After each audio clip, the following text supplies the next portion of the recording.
Hi, everybody. I'm Jim Rohn. What a pleasure it is for me to come and visit with you for just a few minutes here today. Tell you briefly a little bit about my story and share some ideas that might be beneficial.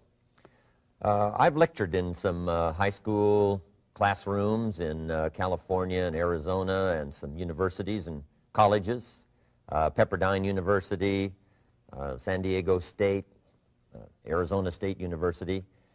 And so I've had a chance to talk to kids that are interested in themselves and interested in their future, interested in America, interested in what they can do with their lives, and listening to stories that might be beneficial.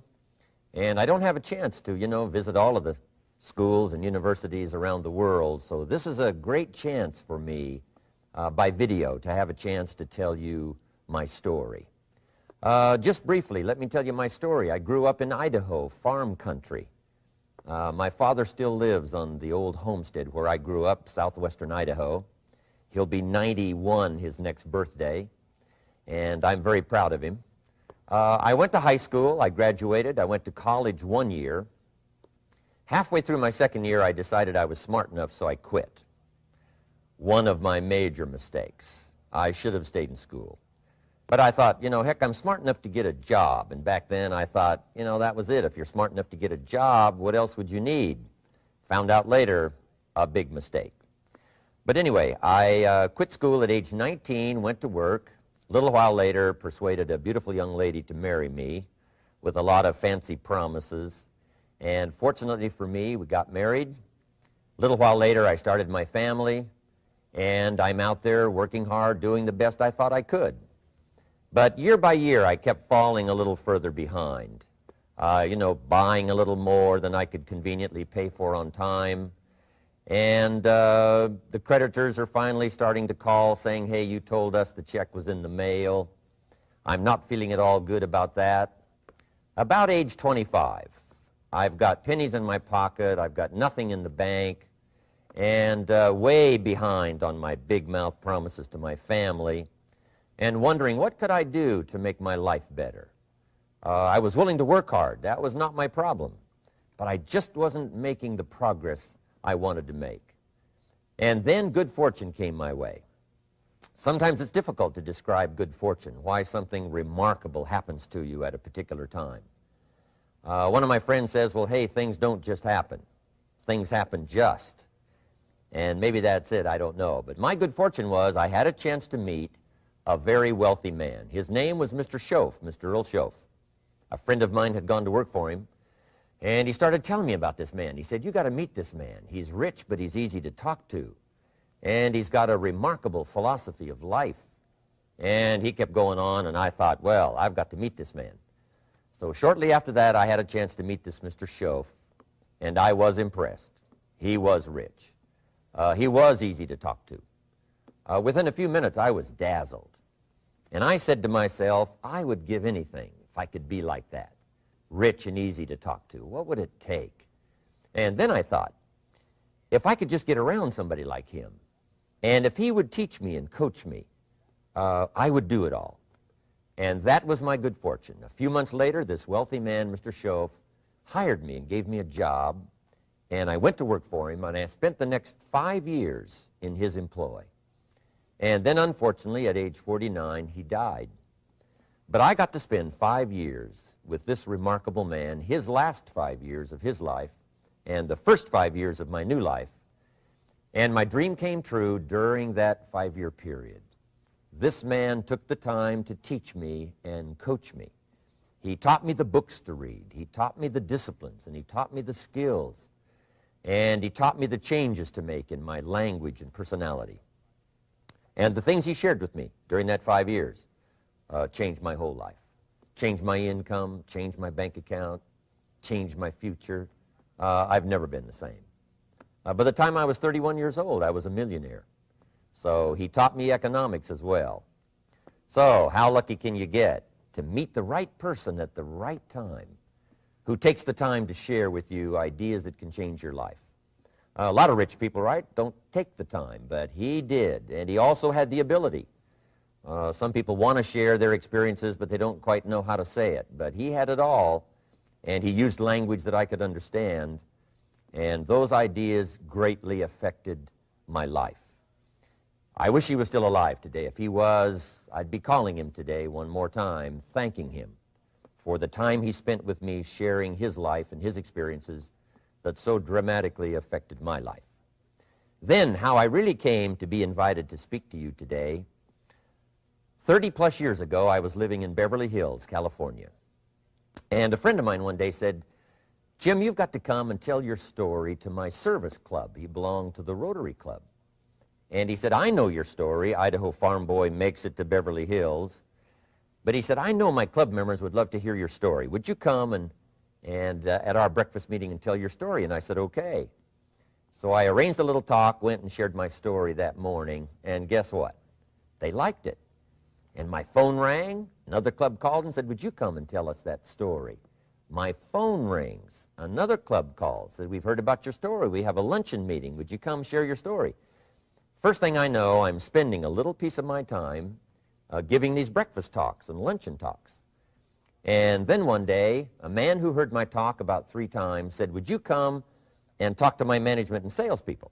He said, "I've got this little company going, and he said, if you would spend some time talking with my management and salespeople, I'd be happy to pay you." And I thought, wow, wouldn't that be something? Tell my story and my experiences and get paid? He said, "I'd be happy to." Little did I know, that was the beginning of a whole new, brand new adventure for me in sharing my story in speeches and talks and seminars and lectures. And now this business, it's become one of my most flourishing enterprises, takes me around the world. I went to many countries just this year, had my largest audience early this year in Spain, 12,000 people, 10 different languages being translated at the same time, the whole audience with the earphones on. It's interesting when you lecture with multi-languages. You know, when you hit the punchline, you know, the Spanish laugh first, and then the French get it, and then finally the Italians get it, and last the Germans finally get it. And then I say, "Hey, the Germans finally got it, I guess we can continue." You know, some languages take longer to translate than other languages. But what an exciting adventure for me. I was in Israel this year. I lectured in France, my first trip to Prague, Czechoslovakia, Lisbon, Portugal. Last year I was in London lecturing. Happened to be there the same night Pavarotti was singing in London. So, a big dilemma for the people in London. Shall we go see Jim Rohn or shall we go listen to Pavarotti? Well, I must admit he had more people than I did, like 150,000 more. He did a free concert in Hyde Park, and they expected 250,000, but only 150,000 showed up because it rained. And they all got soaked from Prince Charles on down, but they sat in the rain and listened to Pavarotti. I would have been happy that evening, right, to cancel my seminar and go sit in the rain and listen to Pavarotti. Anyway, he and I have agreed now not to appear in the same city on the same day anymore. Not really, but how exciting for me to be able to travel all around the world and share my story. And then especially to have this chance today to come and visit with you. And when I get a chance to speak at a high school class or a university class, I'm always excited about it. I'm limited in time, so I wanted to use this way to come and share my story with you and some ideas that might be helpful in your career for the future, in your now busy life as a student, and then wherever you find yourself in the years to come. Some of the things I'm going to share with you, I want you to remember for a long, long time, because the ideas I want to translate for you drastically affected my life. And if I can share now and affect your life, and you write me a letter or tell me in person someday, "Mr. Rohn, I listened to your video and I watched it carefully, and sure enough, some of the ideas that you shared greatly affected me, and here's what's happened to my bank account, here's what happened to me in school, here's what's happening to my future," that'll give me great, great satisfaction. So the man who shared with me ideas that changed my life, I want to share with you 3 of those basic subjects. When I met him, I was 25 years old, and when I first got acquainted with him, I used a lot of excuses as to why I wasn't doing well. And he said, well, tell me a little bit about your story. And I told him, you know, I was behind on my bills, had pennies in my pocket and nothing in the bank, that I was embarrassed about being behind on my big mouth promises to my family. And then he gave me one little simple phrase that really forever changed my life. And here's what he said: Mr. Rohn, if you want the future to change for you, you've got to change. And he said, if you don't change, the next 6 years of your life is going to be just like the last 6. You'll still be behind on your bills. You'll still be behind on your promises. But then he gave it to me in the form of a promise. When I was 25 years old, I've remembered it all these years, and I've shared this promise now with probably over 3 million people in the last 30-plus years. And it's going to be valid for you, so listen carefully to this promise. My teacher said to me, young man, if you will change, everything will change for you. If you will get better, everything will get better for you. What a clear message that was for me.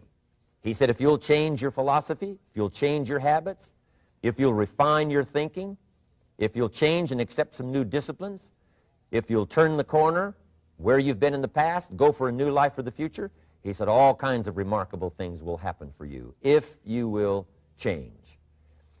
Before I met Mr. Schoaf, I used to cross my fingers and say, I sure hope things will change. I was hoping the government would change and the tax structure would change and that my boss would change and pay me more money. I was hoping that, you know, economics would change and prices would come down, and I was hoping that circumstances would get better. And then I discovered from my teacher that those things are going to continue the same. In fact, all of those things that happen to us is kind of like the wind that blows. And the wind blows on us all. In fact, in America especially, the last 6,500 years of recorded history, we've got probably the most favorable wind that's ever blown. Economics and circumstances, living in a free country, democracy and freedom, an excellent economy. Sure, we struggle at times, but compared to the rest of the world in the last 6,500 years, we've got the best wind ever. But if you just let the wind blow, I'm telling you, it won't take you where you want to go. All of us must use this wind to take us to the dreams we've got, to the equities we want, to the money we want, to the income we want, and to all the things we want our life to have. This is where we want to go, and we've got a good wind, but we must not leave our future just to the wind, just to the economy, just to the structure of the way things are happening today. Here's what we must learn to do, and that is set a good sail. And if you'll learn to set a good sail, and that's what my teacher taught me in those early days. He said, Mr. Rohn, the wind is going to blow however it's going to blow. Politics are going to be politics, and the economy is going to be the economy. And however it turns out, that's the way it's going to be. What you must learn to do is not to wish for a better wind. That's naive. The key is to wish for the wisdom and the skills and the learning so that you can set a better sail. And so that's what I did at age 25. I went to work not on the economy. I went to work not on the community. I didn't go to work to try to change the government. I didn't go to work to try to change my boss or the company. I didn't go to work to try to change circumstances. I went to work to try to change myself. And I picked up that promise my teacher shared with me, that if I would change, my income would change. If I would change, my bank account would change. If I would change, my future would change. And sure enough, his promise came true for me. The first 6 years of my economic life, I wound up broke. Those pennies in my pocket, nothing in the bank, behind on my promises. The second 6 years of my economic life, I wound up rich. But interestingly enough, the second 6 years of my economic life, the government was about the same and the economy was about the same. You know, the companies were about the same. What they paid was the same. Circumstances around me were the same. You know, my negative relatives were the same. But I was not the same. That's how my life changed. And that's how things started working for me, changing my life all those years ago. So that's what I wanted to share with you to begin with, this beginning of what Mr. Schoaf shared with me, that if I wanted my life to change, this was what I was going to have to do. And so he broke it down into 3 subjects that really made an impact on my life, and I want to share those with you. The first subject he called personal development. And the second subject he called setting goals. And the third was how to become financially independent. And I'd like to give you just a few clues from those three major subjects that so dramatically affected my life. And let's get started. The first one is personal development. Now, in illustrating personal development, Mr. Schoaf, my teacher, started with money. You know, money's not the only place to start in talking personal development, but it's where he started, so let me share the thoughts he shared with me back then. Let me share them with you. Here's the best lesson I can give you on economics. It's very simple. We get paid for bringing value to the marketplace. That's about as simple as I can put economics. We get paid for bringing value to the marketplace. Now, it takes time to bring value to the marketplace.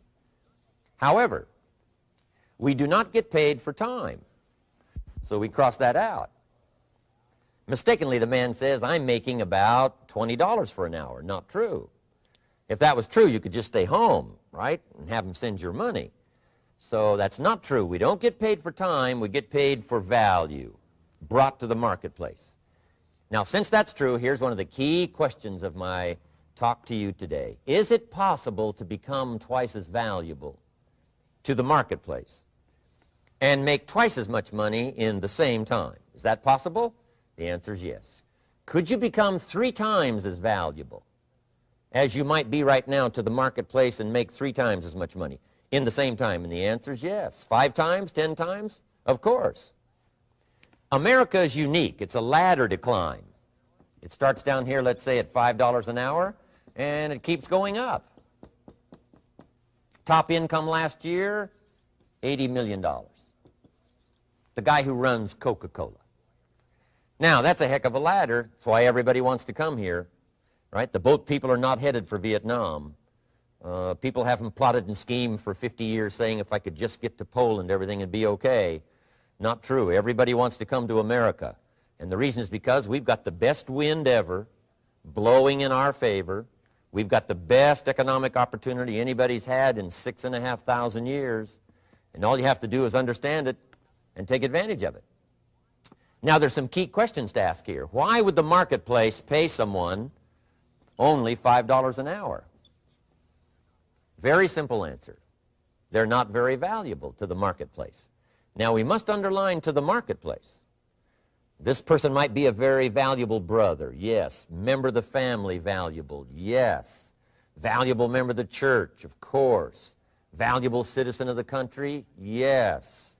Valuable in the sight of God, no doubt. We're all of equal value in the sight of God. But if you're not very valuable to the marketplace, you don't get much money. You say, well, it shouldn't be that way.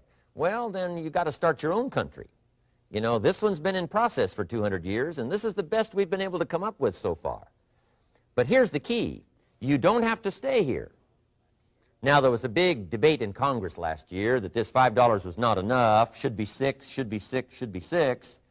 But we don't need legislation. 6 is already on this ladder. The next step up.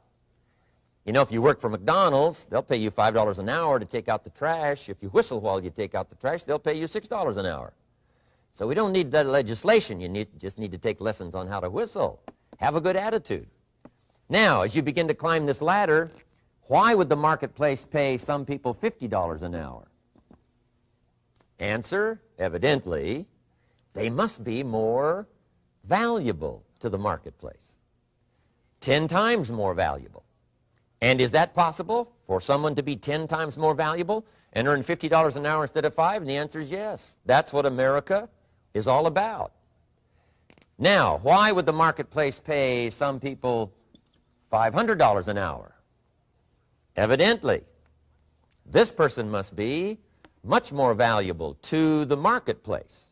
That's what's important to understand, to the marketplace. And would the marketplace pay one person $80 million for 1 year's work? And the answer is, of course. If you helped a company make $1 billion, would they pay you $80 million? I'm telling you, it is possible. And that's why America is so exciting. That's why this financial ladder is so exciting. It's possible for all of this to come true for all of you, no matter where you start. As a student in school, just getting started out there in the workplace, this is all possible for you.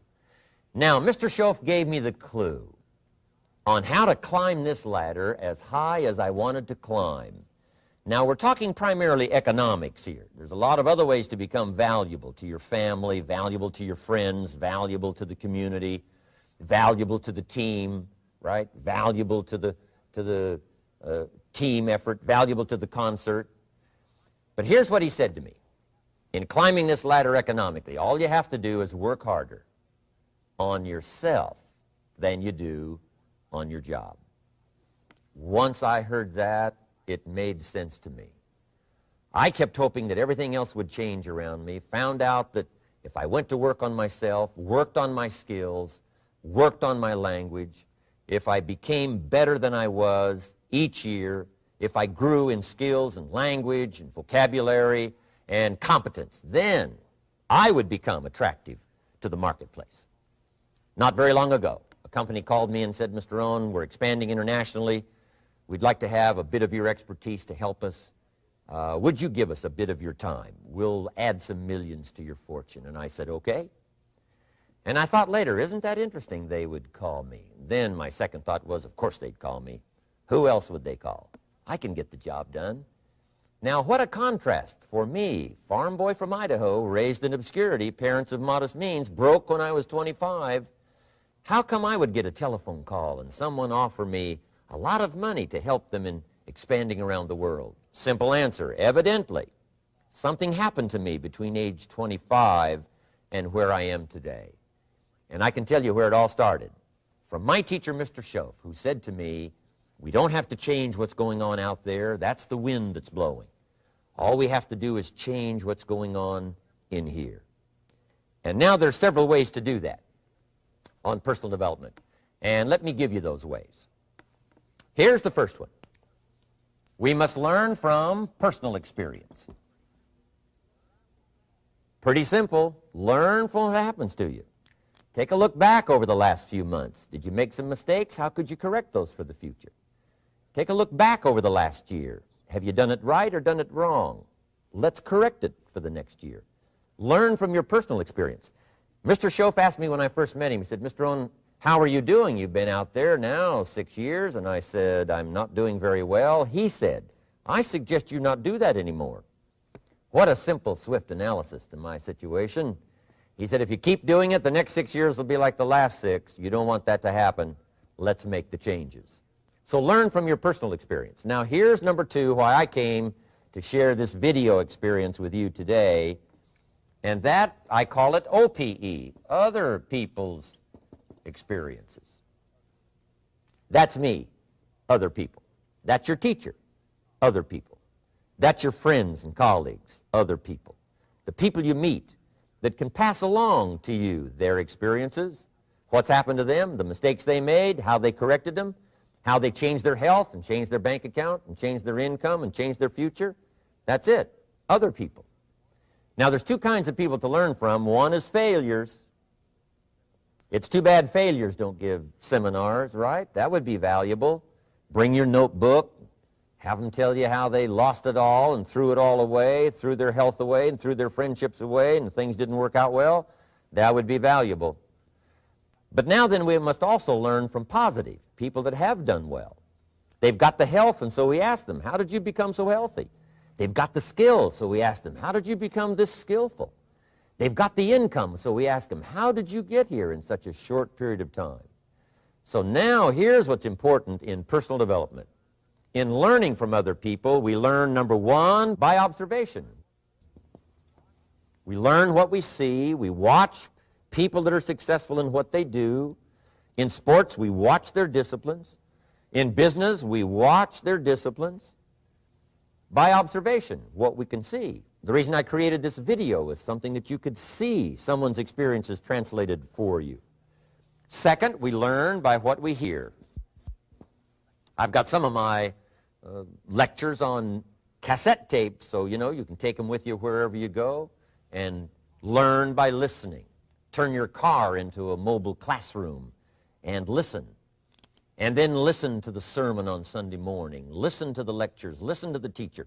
Listen to someone who's got something good to say. And then number 3 is vitally important on personal development, and that is read all the books you can possibly read in your lifetime. Mr. Schoaf got me started on my library. I've got one of the better libraries. Haven't read everything in it, but I feel smarter just walking in it, my library. At least I was smart enough to buy it. Now I got to be smart enough to read it. And then, of course, I got to be smart enough to decide what's valuable and then do it. But this one is very important. Become a good reader. Some books that helped change my life. Mr. Schoaf recommended, of course, the Bible. And my parents made sure I was a pretty good scholar by the time I was 18. That's been so beneficial for me, drawing from those illustrations, reading about those stories, people who made it and people who didn't make it, and what the difference was. And then other books that helped to really change my life. One called Think and Grow Rich by Napoleon Hill. And then a book that helped me become financially independent by the time I was 31. And that book is called The Richest Man in Babylon by George Clason. And I'm going to share a little bit of that book with you when I get to financial independence today, our 3rd subject. But I started reading the books, attending the classes, making sure that I got in front of people that had something good to say. And then I started keeping a journal. One of the major things my teacher taught me was to keep a journal. He said, don't trust your memory. If you hear something good, just make a little note and write it down. Now, at first I took, notes on pieces of paper and torn off corners and backs of old envelopes.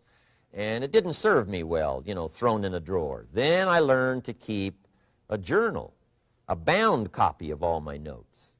So I would suggest you do the same. Things that impress you, a poem that impresses you. When you attend a class, some of the ideas that impressed you, jot them down. You read something in a magazine, right? Some ideas. Take those out, put them in your journal. Keep a good journal the rest of your life. This will serve you well. My journals make up a significant portion of my own library. And if you saw my library and saw my journals, I tell you what you'd have to say. This is the library, and these are the journals of a very serious student. No wonder Mr. Rohn is invited to lecture and speak on his experiences around the world. So I want the same thing to happen to you. Value captured that you can resort to later, go back over it and review it, and let it become valuable to you. So that's my first subject, personal development. Work harder on yourself than you do on your job. Develop the skills, learn the lessons, take the classes, absorb all that is being taught to you these days. And then later on, of course, you can sort it out, what's valuable to you and how to refine it for your business and for your life and for your future. But the main thing is to get it and start this process of personal change, personal development. And let me say it one more time. If you will change, everything will change for you. You'll never be the same. You'll keep growing. As you look back on a few months, look back on a few years, you won't believe the progress you can make economically, your relationship with your family, your friends, and whether you're in sports or economics or whatever. I'm telling you, that whole process of committing yourself for personal change, personal value, can really make your life unique and worthwhile. Now let's cover the 2nd subject on setting goals. Mr. Schoaf gave me some tips on setting goals that changed my life forever. And I want to share those with you.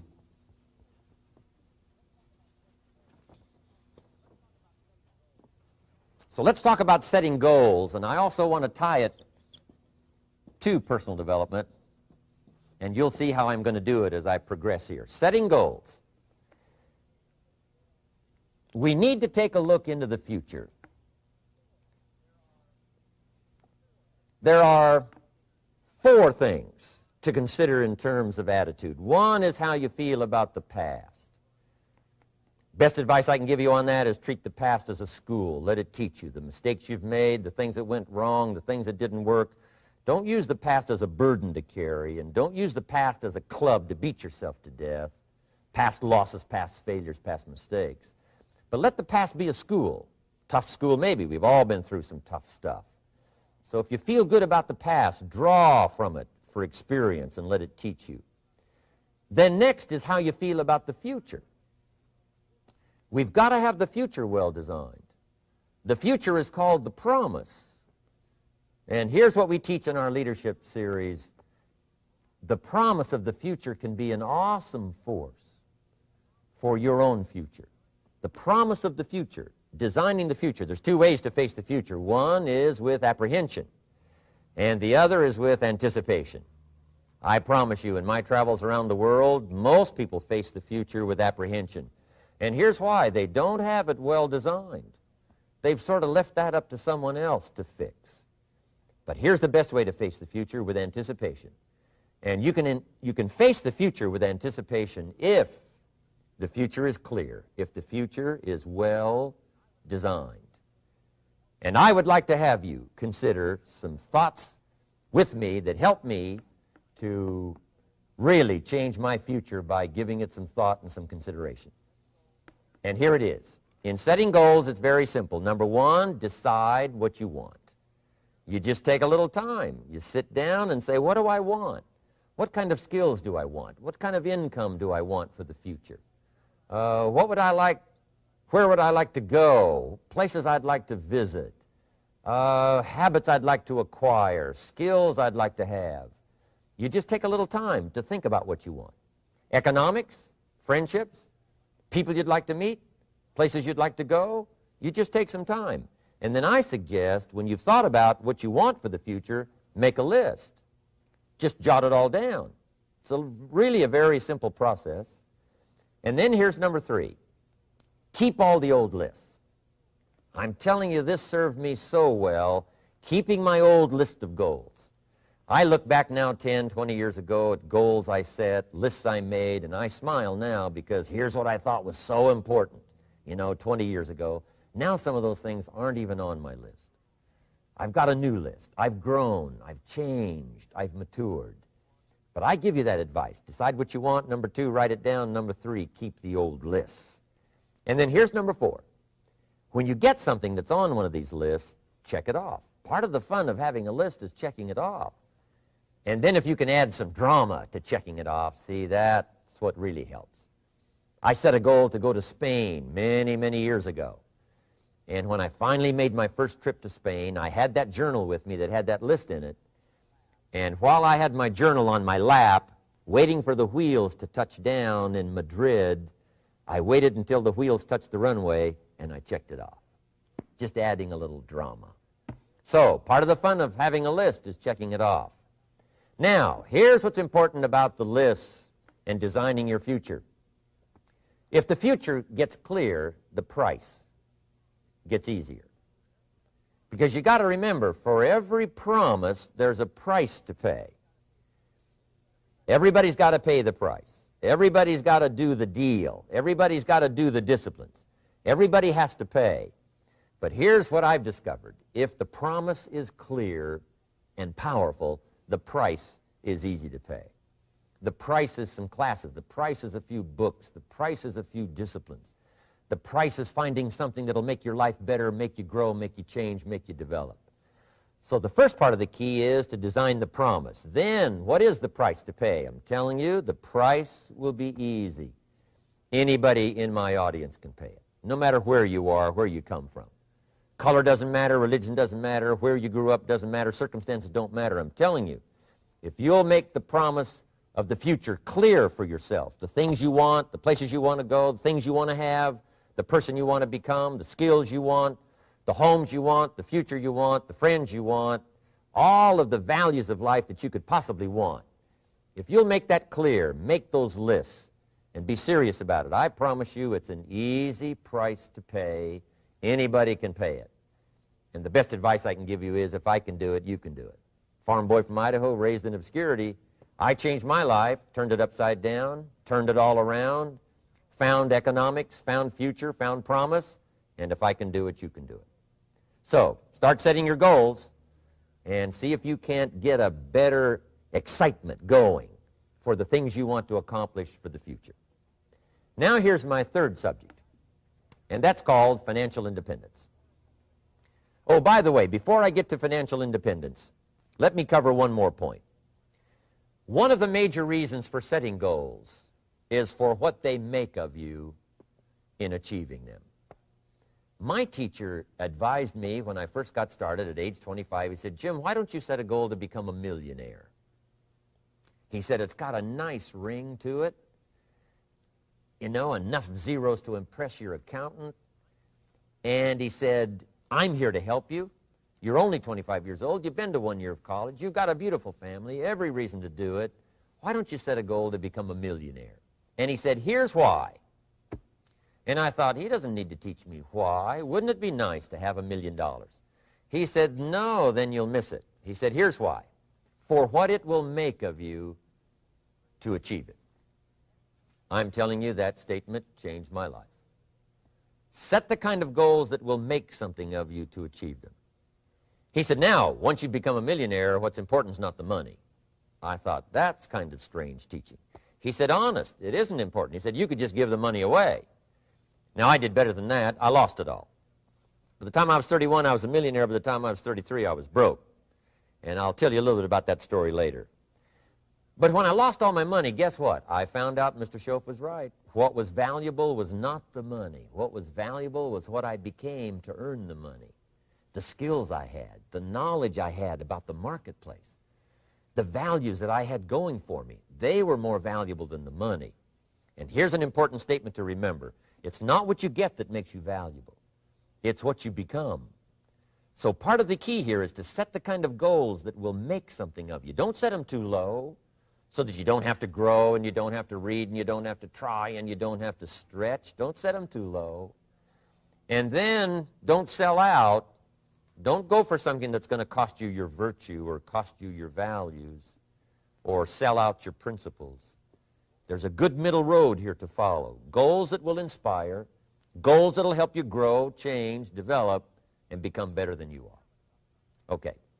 Now let's talk about financial independence. How to become rich by 40, 35 if you're extra bright, much sooner if you find an opportunity like I did. Let me show you how I did it. Financial independence. First of all, I like the phrase financial independence. Some people are a little bit concerned about using the word becoming rich or becoming wealthy, and I can understand that. I struggled a little bit with this. Is it okay to go for becoming rich, go for becoming wealthy? And maybe that's a bit too strong a word or strong a term. So here's what I've come up with that I think is comfortable for me, and that is how to become financially independent. I think it's every person's heritage here, especially in America, to become financially independent. Now, let me give you my definition of financial independence. Financial independence is the ability to live from the income of your own personal resources. Financial independence. Now, it depends on how you want to live.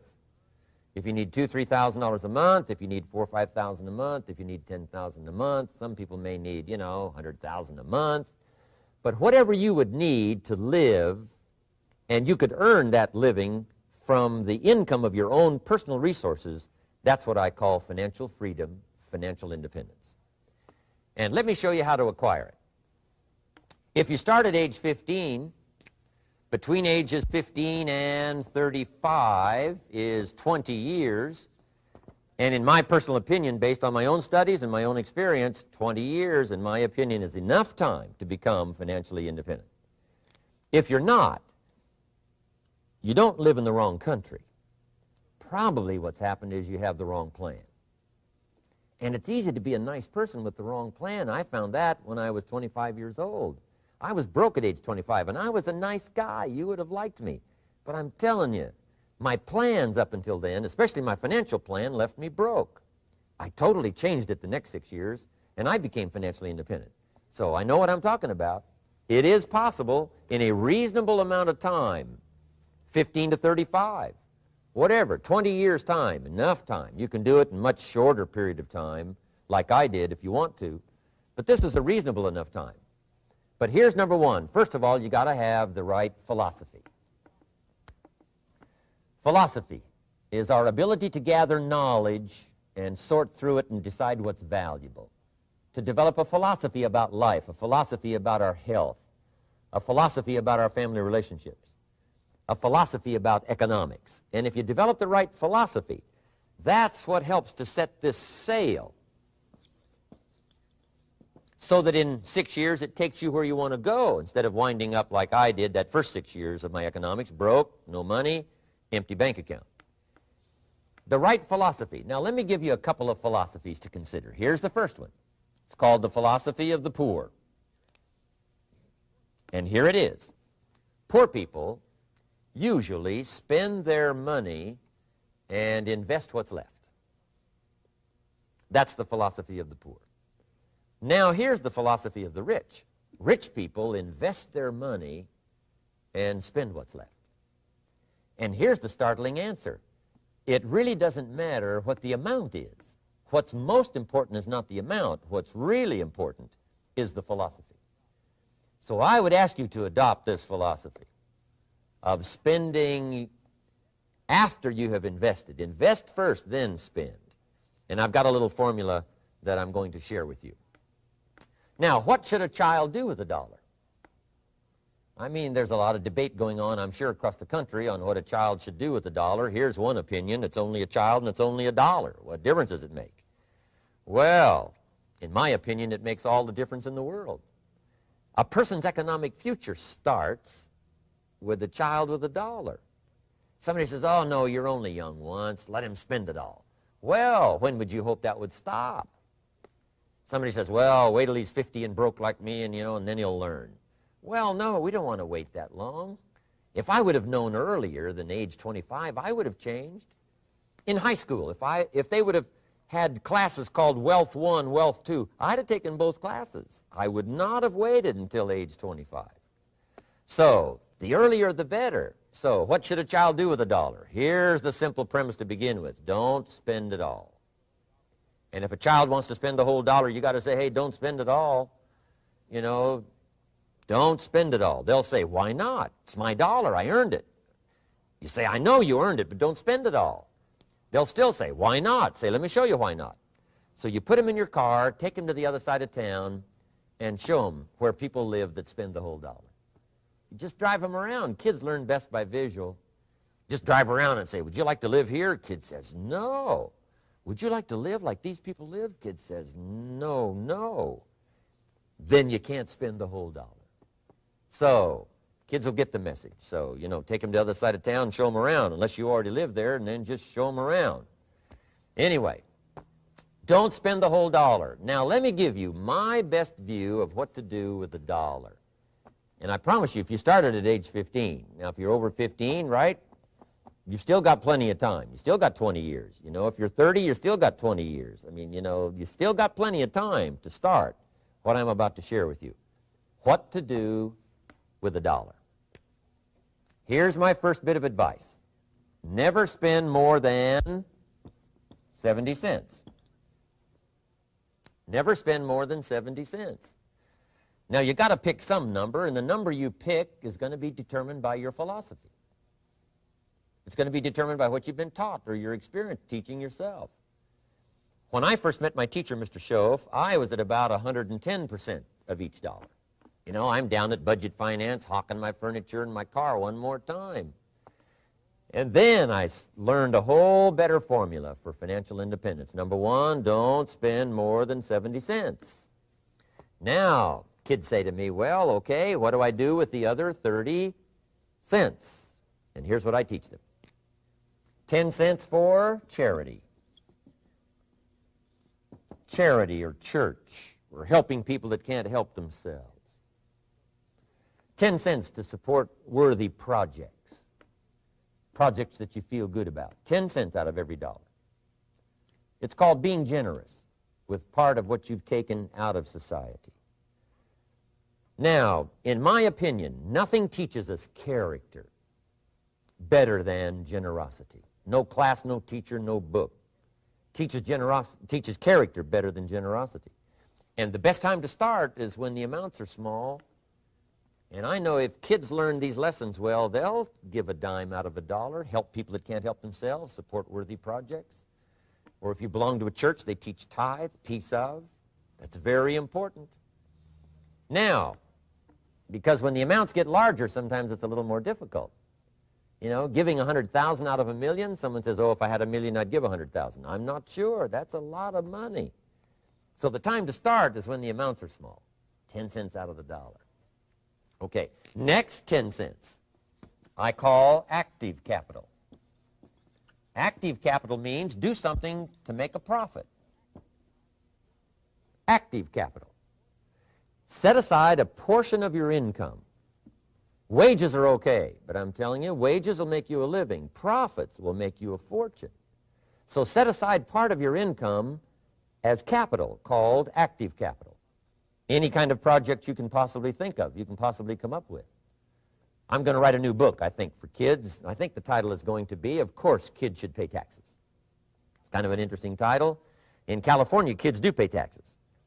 When a child walks into 7-Eleven, buys something that costs $1, the proprietor says, give me 7 more pennies.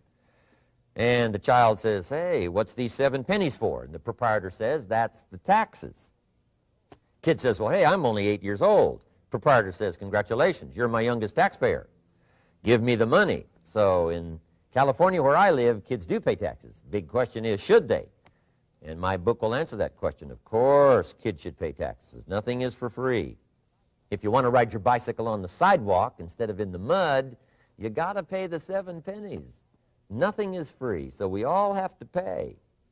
So, 10 cents out of your living, out of the money you earn, set aside for capital. Capital to try your best to show a profit. And in my book, it's going to be all kinds of ways kids can make money, right? 2 bicycles, one to ride and one to rent. I mean, you know, it doesn't take long to figure out some enterprise that'll start making a profit. Then you must jot this down if you're taking notes. Profits are better than wages. 1, you can't usually start wages until you're about 16, 15, 16, but you can make a profit long before you're eligible to start earning wages. And then there's no limit to profits, and they can double and triple and quadruple. You know, there's no limit. It's incredible how fast profits can grow. So profits are better than wages. Wages make you a living. Profits make you a fortune. Now, the third 10 cents is vitally important. I call it passive capital. Capital you let somebody else use. A financial institution, stocks and bonds, mutual funds, whatever. Let someone else use it. You furnish the money. They use it to make a profit, but they pay you for the use of it, called interest. And here's one of the things that'll make you financially independent fairly quickly, and that's called compound interest. And this is how you get it. Letting someone else use a portion of your money, your substance. They show the profit, they pay you interest. And this passive capital, I'm telling you, over a sustained period of time, if you'll develop this little 10, 10, 10, and 70, especially starting at age 15, I'm telling you, by the time you're 35, you will be financially independent. You'll have the ability to live from the income of your own resources. And then one more point on passive capital. There's a Bible philosophy. I'm an amateur on the Bible. But there's a Bible philosophy that teaches the borrower is servant to the lender. And if you want to be in a powerful position as you grow older, finally when you become mature, maybe have your own business, things have worked out for you for the future, the position you always want to be in is the power position, and that's called the lender. The lender is the power position. So if kids learn early enough, and then you ask them what they'd like to be when they grow up, I'm telling you, once they understand, they'll say, well, one of the things I want to be is one of those lenders. That's the power position, not the spender. No, you'll be pitied the rest of your life if you just become a spender. You got to become a lender. And I think this is one of the formulas to follow. 10 cents out of every dollar. Let someone else use it. Be the lender, power position. Then try to show a profit. Can't we teach our children how to take $1, search the neighborhood, find a broken wagon, pay $1 for it, bring it home, you know, clean it up, sand it until it's clean, paint it red till it shines, straighten out the wheels till they're true, take it back to the neighborhood, sell it for $5? Anybody can do that. Now, does the child deserve $4 profit? And the answer is yes. Society now has a mended wagon. And that's what America's all about. Finding something, touching it, making it better, making a profit, taking part of your resources, helping people who can't help themselves. Let someone else use it to make a profit. Some projects require more capital than one person has. Exciting. And then let them pay you for the use of it. America's had this philosophy now all these years. Communism has taught all these years capital belongs in the hands of the state, not in the hands of the people. We've been teaching all these years capital belongs in the hands of the people, not in the hands of the state. And we turned out to be right. Capital in the hands of the kids, capital in the hands of the people. Enterprises that make a profit, enterprises that grow. It's the hope of our future. So that little simple formula, I hope, will help you. Now, one more key on financial independence, and that is attitude. Attitude. Here's number one. I used to say, I hate to pay my bills. My teacher straightened me out on that. He said, let's see, Mr. Rohn, what you hate to do is pay $100 on an account and reduce your liabilities and increase your assets. I said, well, no, not if you look at it that way. He said, well, it all depends on how you look at it. So wouldn't you love to pay your bills, reduce your liabilities, increase your assets? You got to have that kind of attitude. I found out the same attitude about taxes. I used to say, I hate to pay my taxes. And Mr. Shove said, well, that's one way to live. But don't you understand? Taxes is how we care and feed the goose that lays the golden eggs. Wouldn't you want to do your share? Someone says, yes, but the goose eats too much. Probably true. But hey, we all eat too much. We all need to go on a diet. Better a fat goose than no goose. So I finally became a happy taxpayer. Now, I think taxes are too high, so I'm working to get taxes lowered for our economic future. But then whatever they turn out to be, I gladly pay, do my part, because that's what makes the whole system run, each of us doing our part. Now, I want these three subjects to be valuable for you. I want them to have meaning for you. I want you someday to be financially independent. I want you to have the personal development so that you feel good about yourself. If I had a chance to meet you someday, I'd like to have you show me the list of goals that you got started and say, Mr. Rohn, here's some I've already checked off. Here's the books I'm reading. Here's what's happened. I'm developing the skills. I'm better this year than I was last year. I've got more self-confidence. My skills are developing. That's what I want for you, and that's why I took the time to come and share in this video message with you. I do seminars all around the world, but this is one way that I can reach out and touch you in case you can't come to my seminars, wherever I am. Maybe this video will reach you somewhere, and it'll have an impact on your life. And what I'd like to do is later hear about it, a letter, phone call, or to have a chance to meet you in person. And now I'd like to leave you with these 4 questions called questions to ponder. These questions were valuable for me, and I want to make them valuable for you. Here's the first one, why? We all ask why we should work this hard, why take that many classes, why go to school that many years, you know, why take the notes, why read the books, why work that hard, why put yourself through the push-ups and the disciplines, why? Good question, why? Best answer to why, I think, is the second question. Why not? Why not see how many books you can read, how many classes you can take, how many skills you can develop? Why not see how valuable you can become to the marketplace and to your friends and to your family? Why not see what you can make of yourself? Why not see how far you can go, how much you can see, how much you can earn, how much you can share? Why not? That's the heritage all of us have, in America especially, is to see what we can make out of our lives now that we've been given this extraordinary opportunity. Now, my third question I'd love to ask you in person. But since I can't do it in person, I want to ask it of all of you. But I want you to take it personally. And my third question is, why not you? Why not you with good self-esteem? Why not you starting to change and setting goals? Why not you starting to make progress toward financial independence? If I can do it, you can do it. I wished I had a lot more testimonials here today besides mine, a whole steady stream that would come by and tell you their story. Someone who started with nothing, finally run a big enterprise. A mother who was on welfare, now she owns her own business. in addition to my story. I wish I had a lot more. And if all of them told their story, guess how they would probably wind up their story? They'd probably say, just like me, why not you? If we can read, you can read. If we can change, you can change. If we can figure it out, you can figure it out. If we can turn it around, you can turn it around. There isn't anything you can't accomplish. That's what those testimonials would say. And so I want to say it to you personally. Why not you? You've got the brains. You've got the stamina. You've got the vitality. You've got the interest. You've got your life ahead of you. You've got the future. You can do it. If anybody can do it, you can do it. If one of us can do it, hey, we all can do it. And now here's my last question. Why not now? This is a good time as the 20th century starts to wind down, a few more years as we get ready for century 21.